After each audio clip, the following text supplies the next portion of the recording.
আসসালামু আলাইকুম, welcome back to my channel Muktaz kitchen. কাছে কিংবা দূরে, দেশ বা বিদেশের সকল বন্ধুদেরকে রমাদান মুবারক জানিয়ে আজকের রেসিপি শুরু করছি। আজকে আবারও আপনাদের মাঝে নিয়ে এসেছি খুবই চমৎকার একটি রেসিপি। আমার আজকের রেসিপি চকলেট মিল্কশেক। আমি আজকে আপনাদেরকে কফি শপের স্টাইলে মিল্কশেক তৈরি করে দেখাবো। মিল্কশেকটা বানানোটা একদমই সহজ আর খেতে খুবই ভালো লাগে। আশা করছি আমার আজকের এই রেসিপিটিও আপনাদের কাছে ভালো লাগবে আর সহজ লাগবে। প্রথমে দেখে নেই চকলেট মিল্কশেক তৈরি করতে কি কি উপকরণ লাগবে। এখানে নিয়েছি কিছু আইস কিউব, এখানে নিয়েছি 3 টেবিল চামচ গুঁড়া দুধ, এখানে নিয়েছি চিনি আর নিয়েছি আমি ভ্যানিলা আইসক্রিম। তবে আপনারা চাইলে এখানে চকলেট আইসক্রিম দিয়ে তৈরি করে নিতে পারবেন এটা। আর এখানে নিয়েছি আমি চকলেট সিরাপ, এটা আমি ঘরে তৈরি করে নিয়েছি। তবে আপনারা চাইলে ডেইরি মিল্ক চকলেটটা গলিয়ে এই চকলেট সিরাপটা তৈরি করে নিতে পারেন। মিল্ক শেক সার্ভ করার জন্য এখানে আমি নিয়েছি 3টে এরকমের গ্লাস, আর এই গ্লাস 3টাকে আমি এখন চকলেট সিরাপ দিয়ে সাজিয়ে নেব। একটা চামচ দিয়ে সাইডে এমন করে ঘুরিয়ে ঘুরিয়ে দিবেন, তাহলে ডিজাইন হয়ে যাবে। সব কফি শপে দেখবেন গ্লাসগুলো কিভাবে সুন্দরভাবে সাজিয়ে সার্ভ করে। আমি এভাবে 3টে গ্লাসকে সাজিয়ে নেব। এবার তৈরি করে নেব আমি চকলেট মিল্কশেক।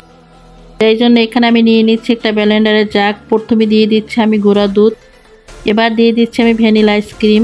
তবে এখানে আপনারা চকলেট আইসক্রিম দিয়ে এটা তৈরি করে নিতে পারবেন। যদি চকলেট আইসক্রিম দিয়ে এটা তৈরি করেন তাহলে চকলেট সিরাপের কোনো প্রয়োজন নেই। আমি এখানে 3 চামচ ভ্যানিলা আইসক্রিম নিয়ে নিয়েছি। তবে আপনাদের যতটুকু পরিমাণ লাগবে ততটুকু পরিমাণ আইসক্রিমটা নিয়ে নেবেন। এখন দিব আমি 3 চামচ চকলেট সিরাপ।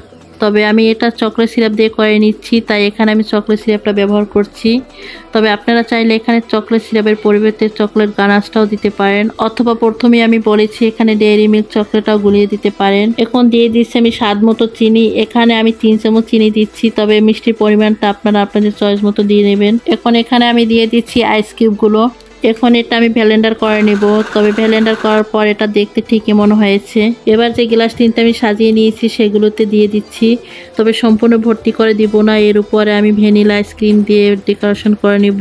তবে ভর্তি করে দেইনি, তাহলে আইসক্রিমটা দেওয়ার পরে উপসে পড়ে যাবে। এবার দিয়ে দিচ্ছি আমি আইসক্রিমটা দিব বলে আমি ফাঁকা রেখেছি যেন উপর থেকে পড়ে না যায়। এখন চকলেট সিরাপ দিয়ে আমি উপর থেকে সুন্দরভাবে সাজিয়ে দিচ্ছি। খুব সুন্দরভাবে সাজিয়ে নেবার পরে বাস তৈরি হয়ে গেল আমার চমৎকার স্বাদে কলিজা ঠান্ডা করা কফি শপের স্টাইলে চকলেট মিল্কশেক। আশা করছি আমার আজকের এই কলিজা ঠান্ডা করা মিল্কশেকটা আপনাদের কাছে ভালো লেগেছে। তাহলে অবশ্যই আপনার বাসায় এটা ট্রাই করবেন, নিশ্চয়ই আপনাদের খুব ভালো লাগবে। আর যদি ভালো লেগে থাকে তাহলে অবশ্যই আমাকে কমেন্টে জানাবেন। আজকে আমার এই রেসিপিটির কোনো অংশে যদি আপনাদের কাছে এতটুকু ভালো লেগে থাকে তাহলে আমাকে এটা লাইক শেয়ার করে দিবেন।